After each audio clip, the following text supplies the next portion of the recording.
Assalamualaikum warahmatullahi wabarakatuh. Perkenalkan, kami dari kelompok 1 akan mempresentasikan hasil kerja kami mengenai sistem manajemen basis data untuk mata kuliah Sistem Informasi Manajemen. Sebelum itu, izinkan saya memperkenalkan anggota kelompok 1. Yang pertama ada saya sendiri, Salsabila Syari Azara dengan NPM akhir 016.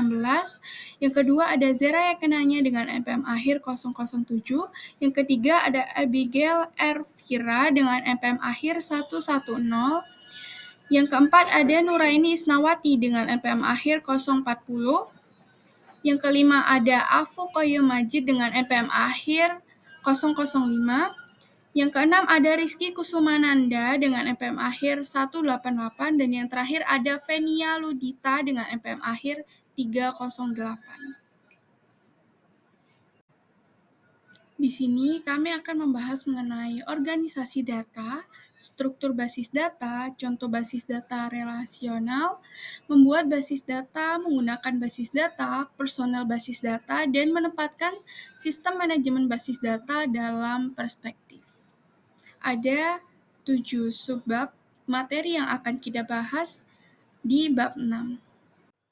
Oke, jadi pertama-tama kita akan membahas tentang organisasi data. Jadi, komputer ini kan, biasanya digunakan untuk memecahkan masalah-masalah, memudahkan kalkulasi angka yang rumit. Nah, banyak perusahaan sekarang kan pastinya menggunakan komputer ya, untuk memecahkan masalahnya. Jadi, penggunaan komputer ini tuh pasti akan sangat penting bagi kinerja perusahaan. Kemudian, ada hierarki data. Nah, jadi data itu ada tingkatan-tingkatannya, teman-teman.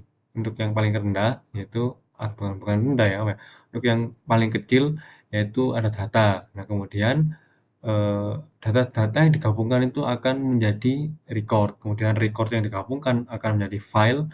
Nah, kemudian file-file yang dikumpulkan akan menjadi basis data. Nah, untuk pengertiannya sendiri, data adalah unit data yang terkecil, mencerminkan jumlah data terkecil yang akan ditarik dari komputer pada satu waktu. Kemudian ada record, adalah suatu koleksi data yang saling berhubungan. Kemudian ada file, adalah koleksi record yang saling berhubungan. Kemudian ada basis data, yaitu ya tadi file-file tadi yang saling berhubungan.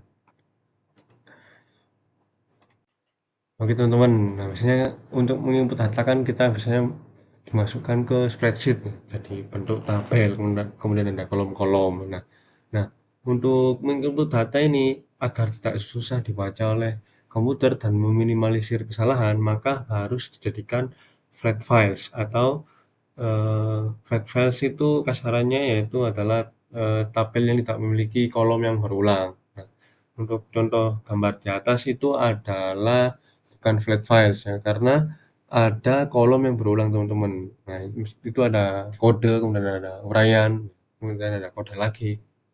Nah, seharusnya tuh tidak boleh. Nah, seharusnya untuk bidangnya ya juga satu, kemudian kodenya juga satu, kemudian uraiannya juga satu. Nah, kenapa ini tuh harus flat files? Karena dari sebuah tabel itu harus flat file karena komputer membaca field-field data dari suatu record secara berurutan. Ketika urutan ini bukan merupakan suatu urutan yang konstan, komputer tidak akan dapat membaca record dengan benar. Itu teman-teman. Jadi nggak bisa kebaca ya, atau bisa jadi ada kesalahan. Nah, jadi flat file biasanya hanya terdiri dari satu tabel di mana setiap record berdiri sendiri, yang berarti setiap kolom menyimpan satu jenis data saja, tidak boleh ada pengulangan kolom untuk data yang sama. Nah, di sini juga ada field kunci, yaitu kunci sendiri di sini adalah satu field atau kombinasi field yang berisi satu nilai yang secara unik mengidentifikasi masing-masing record dalam tabel. Nah, itu tergantung ya, yang bisa dijadiin kunci itu mana. Misalkan ada kode bisa dijadikan kunci gitu kan. Nah, eee, syaratnya itu harus unik di mana tidak ada kode yang sama untuk dua mata kuliah. Kalau menurut gambar ya, mata kuliah berbeda di dalam tabel tersebut, kemudian tidak ada duplikasi kan, tidak ada yang berulang. Nah, tapi di tabel ini ada kode yang berulang. Nah, jadi solusinya gimana kalau ada kode yang berulang? Nah, kita bisa menggunakan composite key. Jadi composite key ini tuh kayak kunci gabungan ya. Nah, di sini kita memiliki eee, mungkin nih kita menggabungkan bidang dan kode. Nah, bidang berfungsi untuk mengategorikan mata kuliah, misalnya MGT untuk manajemen, kemudian MKT untuk pemasaran. Nah, sementara kode adalah kode spesifik untuk mata kuliah tersebut. Nah, meskipun kode 300 yang di dalam tabel itu muncul 2 kali karena bidangnya berbeda, maka kombinasi bidang plus kode menjadi unik. Jadi ini itu tergantung datanya ya teman-teman, mana yang bisa dijadikan key. Kalau misalkan kodenya saja tidak mengalami duplikasi, maka bisa dijadikan primary key.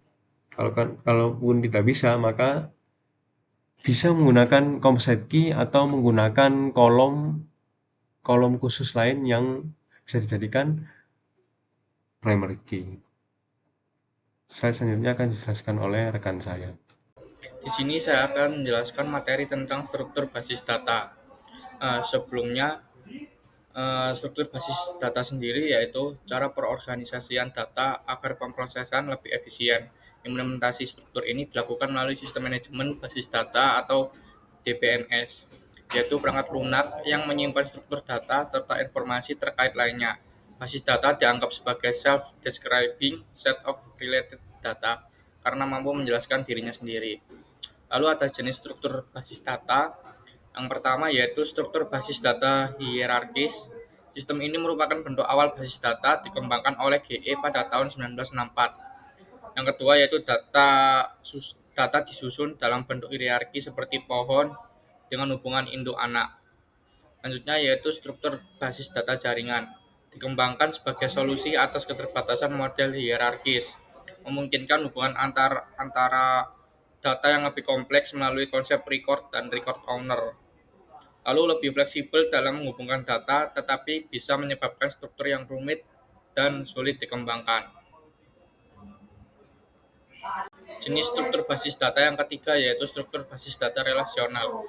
Digunakan secara luas dalam organisasi modern, mengatasi keterbatasan modal jaringan dan menggunakan tabel yang saling berhubungan, mempermudah manajemen data serta pencarian informasi.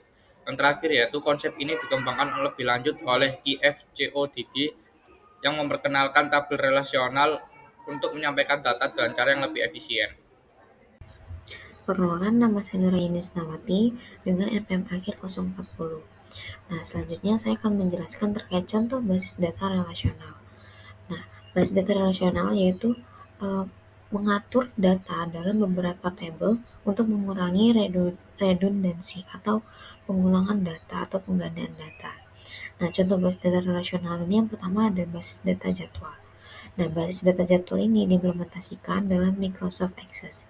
Tapi dalam konsepnya itu sama atau serupa di berbagai sistem manajemen basis data relasional lainnya. Nah, contohnya ini seperti gambar yang ada di samping, yaitu contoh tabel jadwal mata kuliah. Jadi, file kode di tabel mata kuliah ini adalah kunci utama yang unik dengan panjang karakter ini 8, dan untuk input masuknya atau kodenya ini terdiri dari 3 huruf dan 3 angka. Seperti yang dicontoh yaitu ACG 021. Jadi yang uniknya itu ada 3 huruf dan 3 angka. Jadi untuk bawahnya itu bakal sama, ada 3 huruf dan 3 angka. Nah, fungsinya itu untuk menjaga format dan memvalidasi serta mencegah kesalahan data. Nah, selanjutnya ini ada konsep basis data. Nah, konsep basis data ini itu memungkinkan data ditampilkan secara logis tanpa bergantung pada lokasi fisiknya di penyimpanan. Nah, tujuannya itu untuk mengurangi redundansi data atau pengulangan data serta mencapai independensi data sehingga ketika terjadi perubahan struktur data ini tidak akan mempengaruhi aplikasi menggunakannya. Nah, selanjutnya itu ada kamus data. Nah, kamus data ini berisi definisi tabel, file, relasi, dan karakteristik lainnya yang memastikan perubahan ini hanya perlu dilakukan satu kali tanpa mempengaruhi aplikasi yang mengaksesnya. Untuk selanjutnya akan dijelaskan oleh rekan saya. Baik, selanjutnya ada membuat basis data. Proses pembuatan sebuah basis data ini melibatkan 3 hal utama, yaitu menentukan kebutuhan data, menguraikan data, dan memasukkan data ke basis data. Yang pertama, yaitu menentukan kebutuhan data. Pendekatan yang dapat digunakan untuk menentukan kebutuhan data, yaitu pendekatan yang berorientasi pada proses dan permodelan perusahaan. Nah, pendekatan yang berorientasi pada proses itu digunakan untuk menentukan kebutuhan data perusahaan. Kekuatan tersebut merupakan pendekatan yang dapat mengatasi masalah dengan baik. Sedangkan pendekatan pemodelan perusahaan adalah kekuatan pendekatan pemodelan yang mengambil keuntungan dari sudut pandang sumber daya data perusahaan yang luas. Kemudian membuat basis data yang kedua, yaitu adapun teknik-teknik permodalan data untuk perencanaan strategis sumber daya informasi, yaitu awal mulanya membuat suatu model data perusahaan. Setelah terjadinya pembuatan, jadilah model data dari perusahaan tersebut. Kemudian setelah jadi model data perusahaan, akan dikembangkan basis data tersebut sehingga menjadi basis data yang akurat, utuh, dan terstruktur. Kemudian yang ketiga ada memasukkan data ke basis data. Yang pertama ada diagram relasi entitas. Diagram relasi entitas atau IRD berhubungan dengan data di dalam entitas dan hubungan antar entitas. Ketika pengguna dan spesialis informasi mulai untuk berkomunikasi tentang kebutuhan data untuk suatu sistem informasi, maka akan berbicara mengenai pengumpulan file-file data yang saling berhubungan daripada file-file yang individu. Kumpulan konseptual file-file data yang saling berhubungan ini disebut dengan entitas. IRD sendiri adalah suatu sarana komunikasi dan dokumentasi yang bermanfaat di antara profesional sistem informasi dan para pengguna. Kemudian yang kedua ada diagram kelas. Diagram kelas ini merupakan satu diagram relasi entitas yang hanya merupakan penyajian grafis dari data dan relasi, bukan dari tindakan-tindakan yang dilakukan atas data. Kemudian terdapat suatu teknik di mana data yang digunakan dalam aplikasi dan tindakan-tindakan yang terkait dengan data yang disajikan secara grafis. Teknik tersebut itu disebut dengan diagram kelas dan merupakan salah satu dari beberapa model rancangan yang berorientasi pada objek. Objek sendiri adalah bongkahan konseptual dari suatu sistem informasi data, tindakan-tindakan yang dilakukan atas data, dan relasi di antara objek. Selanjutnya kita akan masuk bagian menggunakan basis data. Dalam penggunaan basis data ini biasanya kita berinteraksi dengan sebuah basis data dari sebuah komputer pribadi atau data tersebut berada di tempat lain dalam jaringan. Nah, dalam basis data ini terdiri dari 3, yaitu formulir, laporan, dan query, di mana ketiga ini adalah metode-metode umum yang dipergunakan untuk mengakses data yang kemudian disimpan dalam suatu sistem manajemen basis data. Nah, mayoritas interaksi dari pengguna basis data ini adalah melalui laporan dan formulirnya. Perbedaan terbesarnya yaitu antara formulir dan laporan adalah dalam formatnya, di mana formulir dapat digunakan untuk menambah, menghapus, atau memodifikasi record-record basis data. Formulir sendiri atau forms secara tipikal menampilkan satu record saja dalam satu waktu dan tidak memberikan ikhtisar data serta biasanya tidak melakukan agregasi dari data banyak tabel basis data. Sedangkan laporan atau report adalah data teragregasi dari basis data yang diformat dengan cara yang akan membantu pengambilan keputusan. Nah, pada laporan dan formulir terdiri dari beberapa sub pembahasan, yaitu navigasi, akurasi, konsistensi, penyaringan, dan subformulir. Sedangkan pada query ada 2 pembahasan, yaitu bahasa query terstruktur dan pemrosesan basis data lanjutan. Baik, kita akan masuk kepada sub pertama, yaitu navigasi. Pengguna biasanya melakukan navigasi dari satu record ke record berikutnya dengan mempergunakan baris navigasi yang berada di bagian bawah formulirnya. Nah, selanjutnya yaitu akurasi. Dalam akurasi ini, formulir akan menjalankan definisi field data yang telah ditentukan ketika basis data tersebut dibuat. Nah, definisi-definisi tersebut dapat menentukan nilai-nilai valid tertentu, rentan data untuk nilai-nilai numerik, dan aturan-aturan lain yang mendukung akurasinya. Selanjutnya yaitu konsistensi. Konsistensi sendiri ini adalah hal yang sangat penting ketika nilai-nilai field dalam suatu tabel itu dipergunakan untuk menggabungkan recordnya ke tabel lain. Nah, jika seseorang pengguna salah memasukkan nilai field ini, maka artinya nilai record dari sebuah data itu tidak akan dapat digabungkan ke tabel-tabel lainnya. Baik, selanjutnya kita akan bahas lagi mengenai penyaringan. Penyaringan sendiri ini adalah basis data yang dapat dilakukan melalui jumlah data yang luar biasa banyaknya. Nah, pengguna yang mungkin ingin menyaring record yang dilihat dengan menentukan formulir ini, setiap field dalam formulir dapat digunakan sebagai saringan atau disebut sebagai filter. Dan yang terakhir yaitu subformulir. Subformulir ini adalah membantu menjaga keakuratan dari konsistensi yang dibuat dari data. Selanjutnya kita akan bahas mengenai query. Query sendiri adalah suatu permintaan kepada basis data untuk menampilkan record-record yang dipilih. Nah, pada sistem manajemen basis data biasanya memberikan antarmuka yang mudah untuk dipergunakan bagi para penggunanya. Query ini pada umumnya memilih field data dalam jumlah terbatas yang kemudian membatasi record-record yang ditampilkan berdasarkan satu kumpulan kriteria tertentu. Kita masuk pada pembahasan bahasa query terstruktur. Bahasa query terstruktur ini atau disebut Structure Query Language atau SQL itu adalah kode yang digunakan untuk sistem manajemen basis data relasional untuk mengerjakan pekerjaan basis data lainnya. SQL ini menjadi topik yang penting karena memiliki dua alasan. Yang pertama, seiring dengan lebih banyak basis data yang dapat diakses melalui web, manajer dan para profesional lainnya perlu mengetahui bahwa SQL ini adalah metode paling penting untuk berinteraksi dengan basis data yang berbasis web.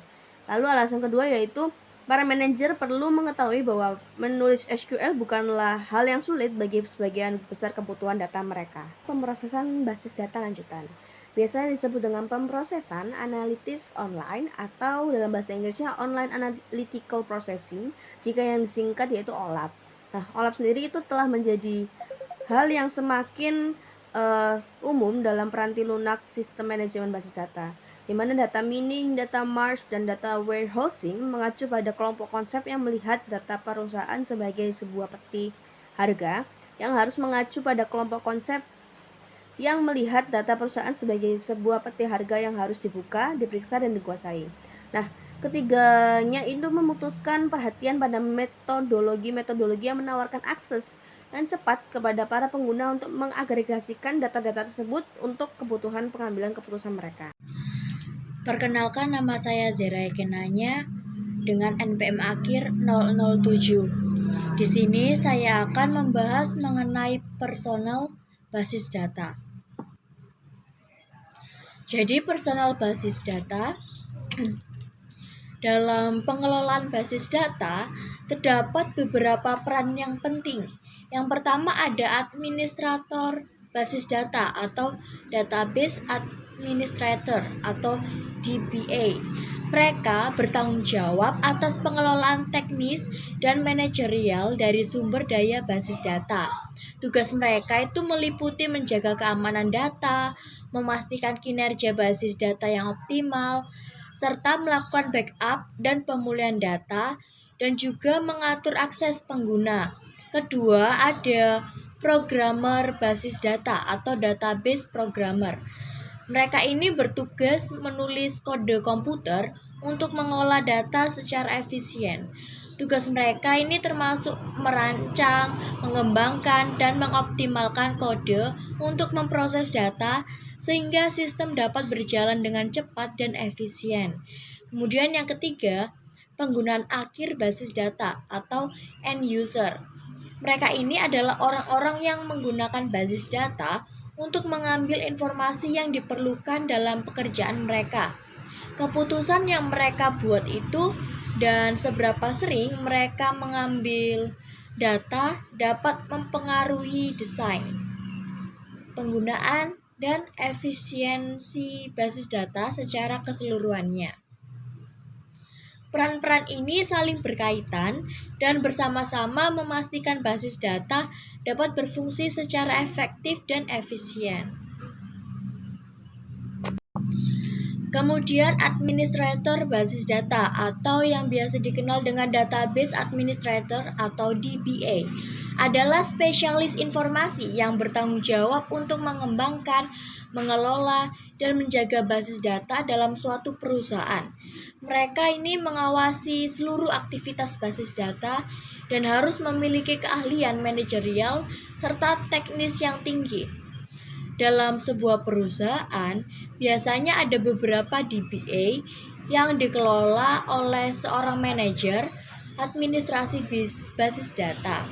DBA perlu memahami operasi bisnis perusahaan karena banyak keputusan operasional yang bergantung pada informasi dalam basis data. Selain itu, mereka juga harus menguasai teknologi basis data, termasuk perangkat keras dan perangkat lunak DBMS atau Database Management System, yang memengaruhi kecepatan dan kemudahan penggunaan basis data. Tugas-tugas DBA dibagi menjadi 4 area utama. Yang pertama ada perencanaan basis data. Tugasnya ini bekerja sama dengan manajer bisnis untuk menentukan kebutuhan data perusahaan. Kemudian, terlibat dalam tim yang menggunakan pendekatan proses orient atau pemodelan perusahaan dalam perencanaan data. Dan membantu dalam pemilihan perangkat keras dan perangkat lunak DBMS yang sesuai. Kemudian, yang kedua, implementasi basis data.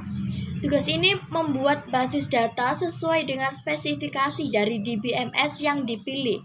Kemudian menyiapkan dan menerapkan kebijakan serta prosedur penggunaan basis data. Kemudian yang ketiga, operasi basis data. Ini bertugas menyediakan program pelatihan bagi pengguna basis data serta memberikan dukungan dan bantuan teknis kepada pengguna. Yang keempat, keamanan basis data. Tugasnya mengawasi aktivitas basis data untuk menggunakan statistik yang disediakan oleh DBMS.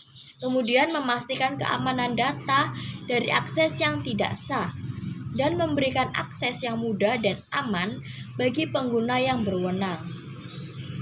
Dalam lingkungan bisnis yang kompleks, terutama ketika beberapa vendor atau pelanggan memiliki akses ke basis data perusahaan, keamanan data menjadi sangat penting. DBA harus memastikan bahwa data tetap aman dari akses tidak sah, sekaligus memudahkan akses bagi pengguna yang sah. Perkenalkan, saya Salsabila Syara Azara dengan NPM akhir 016. Selanjutnya ada penempatan sistem manajemen basis data dalam perspektif. Setiap sisi teknologi informasi ini ada keuntungan dan kerugiannya masing-masing. Begitu juga dengan DBMS atau Database Management System, yang bahasa Indonesianya adalah Sistem Manajemen Basis Data. Di sini ada 4 keuntungan database Management System atau DBMS. Yang pertama itu yaitu mengurangi pengulangan data. Nah, seperti yang sudah dijelaskan sebelumnya, jumlah data ini akan dikurangi karena file-file di komputer ini akan disimpan secara terpisah untuk setiap aplikasi komputer. Data yang diduplikasi ini hanya terbatas gitu pada file-file yang dibutuhkan untuk menggabungkan data dari 2 tabel. Yang kedua ada mencapai independensi data. Nah, spesifikasi data yang disimpan dalam basis data itu sendiri itu ada di setiap program aplikasi. Perubahan-perubahan ini bisa dilakukan hanya 1 kali tanpa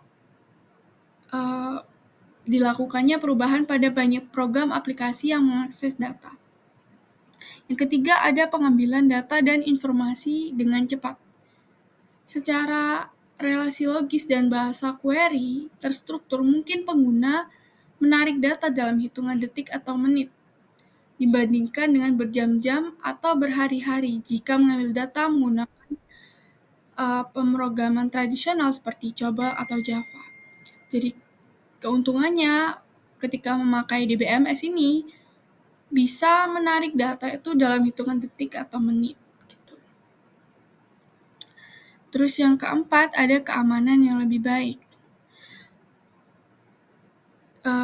Ketika menggunakan DBMS ini, data yang dikelola ini lebih aman karena ada keamanan yang berlapis-lapis itu seperti kata sandi, detektori pengguna, kayak penguncian face gitu, dan enkripsi. Selanjutnya ada kerugian database management system atau DBMS. Di sini ada 3. Yang pertama itu membeli peranti lunak yang mahal.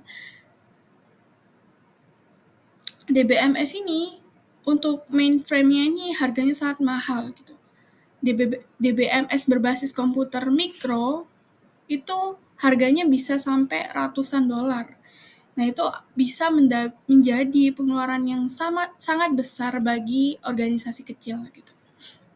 Yang kedua, ada mendapatkan konfigurasi peranti keras yang besar. Nah, meningkat jumlah pengguna yang didorong oleh kemudahan pengguna bisa menyebabkan meningkatnya jumlah sumber daya komputer yang mengakses basis data tersebut. Yang ketiga ini ada memperkerjakan dan memelihara staf DBA. DBA ini adalah Database Administration atau Administrator yang disingkat sebagai DBA. DBA ini menuntut penggunaan khusus agar bisa dimanfaatkan oleh administrator data basis gitu. Jadi ini tuh adalah pengetahuan khusus yang dimanfaatkan oleh administrator basis data. Nah, dari kesimpulannya ini, DBMS ini bukan persyaratan mutlak bagi pemecahan semua masalah yang ada di perusahaan, tetapi informasi dan pengguna ini tuh menemukan DBMS ini sebagai salah satu alat bantu perusahaan yang terbesar dalam pengambilan keputusan.